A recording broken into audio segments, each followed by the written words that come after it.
Let me read to you a passage from the 21st chapter of St. John's Gospel, verses 1 to 19. It's the Gospel for the third Sunday of Eastertide, Year C. I shall only read part of it because it's quite long.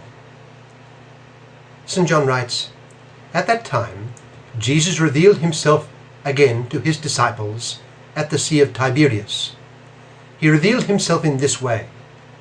Together were Simon Peter, Thomas called Didymus, Nathanael from Cana in Galilee, Zebedee's sons, and two others of his disciples. Simon Peter said to them, 'I'm going fishing.' They said to him, 'We also will come with you.' So they went out and got into the boat, but that night they caught nothing. When it was already dawn, Jesus was standing on the shore, but the disciples did not realize that it was Jesus.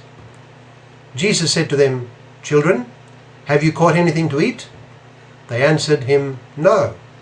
So he said to them, 'Cast the net over the right side of the boat, and you will find something.' So they cast it, and were not able to pull it because of the number of fish. So the disciple whom Jesus loved said to Peter, 'It is the Lord.' When Simon Peter heard that it was the Lord, he tucked in his garment, for he was lightly clad, and jumped into the sea.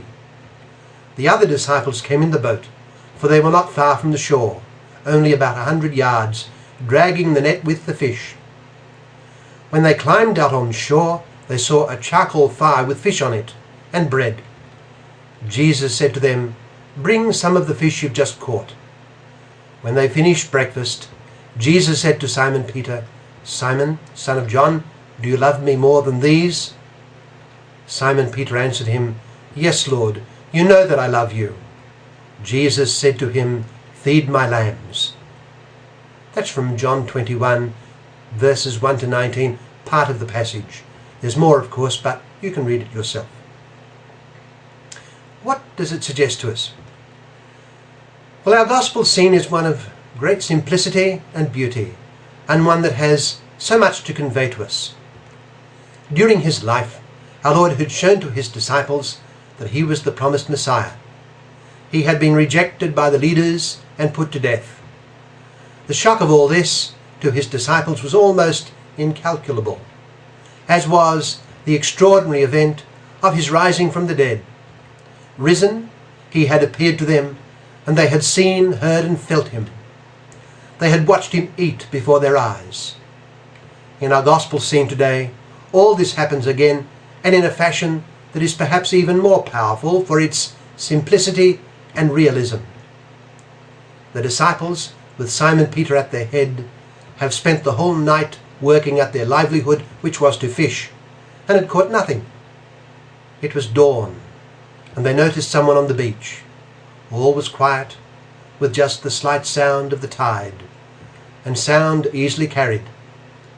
The one on the beach called out asking if they had caught anything. The voice was clear and very real. We know what happened, how at the stranger's direction they suddenly had a huge catch, how Simon jumped into the shallow water and made his way ahead of the boat to Jesus, and how he and they met our Lord on the shore. Breakfast was awaiting them, a charcoal fire with bread and fish being prepared for them. Our Lord proceeded to serve them breakfast, and may well have breakfasted with them himself. Our Lord's presence was all very physical and immersed in the ordinary routine of breakfast on the shore at the end of a night's work. What they were experiencing was not some transport to a higher mystical vision or state beyond what they would normally be doing. It was a very low-key and ordinary situation, the only extraordinary element being the tangible presence of Jesus present with them there, after having died a terrible death. It was an ordinary breakfast with the risen Jesus. That is to say, this very same Jesus who had most certainly died and had been buried was alive and well before their eyes.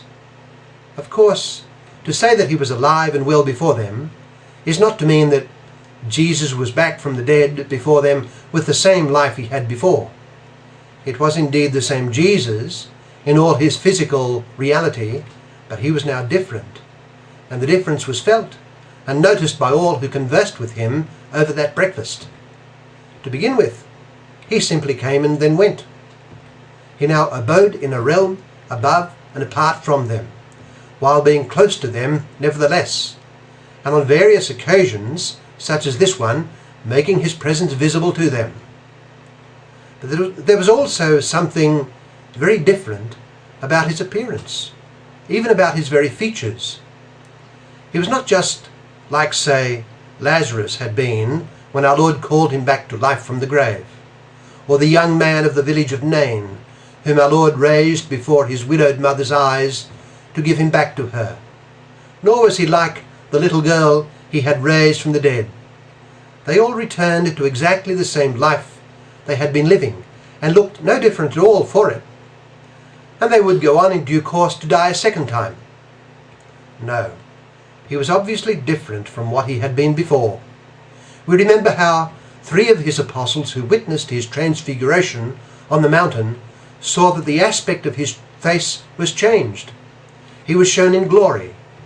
That was then, during the transfiguration, before his passion. He was now risen from the dead, and the resurrection had transformed and glorified him, and this now showed even in his physical appearance.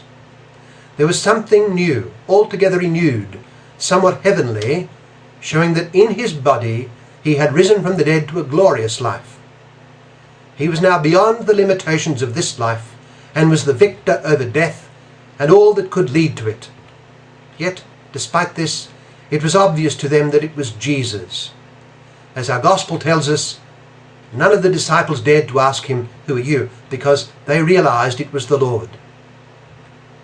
This same very real and very physical Jesus, this Jesus now risen from the dead and enjoying a glorious life proper to his new risen condition, this wonderful friend and master, is here in our scene, serving breakfast to his disciples on the shore at the end of their night's work.